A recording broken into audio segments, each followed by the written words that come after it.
ভুট্টা খাওয়ার মজাটাই আলাদা।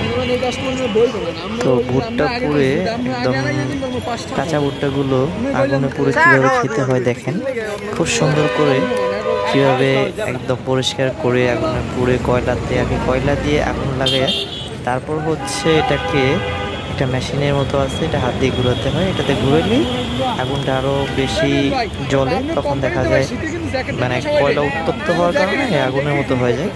এটাতে পুড়ে ফেলে, পোড়ার পরে হালকা হালকা পুড়ে যায়, তারপর হচ্ছে এটা টোটালি খুবই সুন্দর এবং সুস্বাদু হয়ে যায়।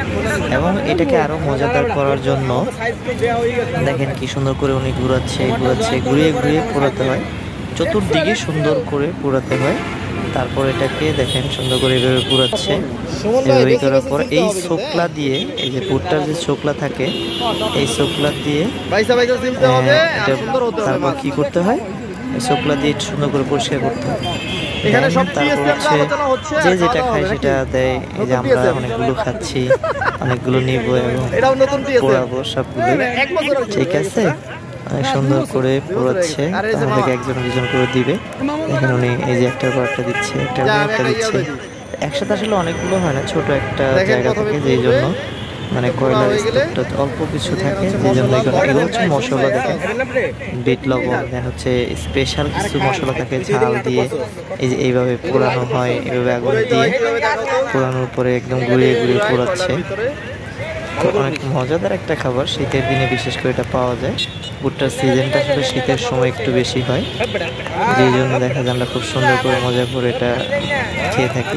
বিশেষ করে ঢাকা শহরে যারা রাস্তার অলিতে গলিতে এইভাবে নিয়ে নিয়ে বসে থাকে, আমরা খুব সুন্দর করে এটা খাই এবং অনেক মজা করে এনজয় করি।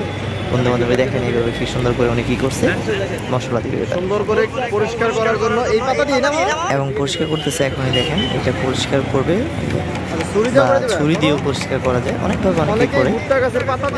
হ্যাঁ, পাতা দিয়েও করে ভুট্টা গাছের। দেন হচ্ছে দেখেন উনি কি করে পরিষ্কার করে, ওই যে কালো কালচে যে দাগটা থাকে পোড়ার পরে, আসলে মূলত মেইনলি হচ্ছে এটা তুলে ফেলে। এখন উনি দেখেন মশলা, স্পেশাল মশলা দেবে, যেটা দিয়ে দেওয়ার পরে খুবই কেউ ঝাল বেশি খায়, কেউ কম খায়, টক থাকে, ঝাল থাকে, এগুলো মিলিয়ে ঝিলে সব রকম থাকে।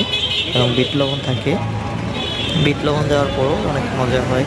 এবং 3-4 পদের মশলা মিলে একটা মশলা হয়, অনেকেই দেখেন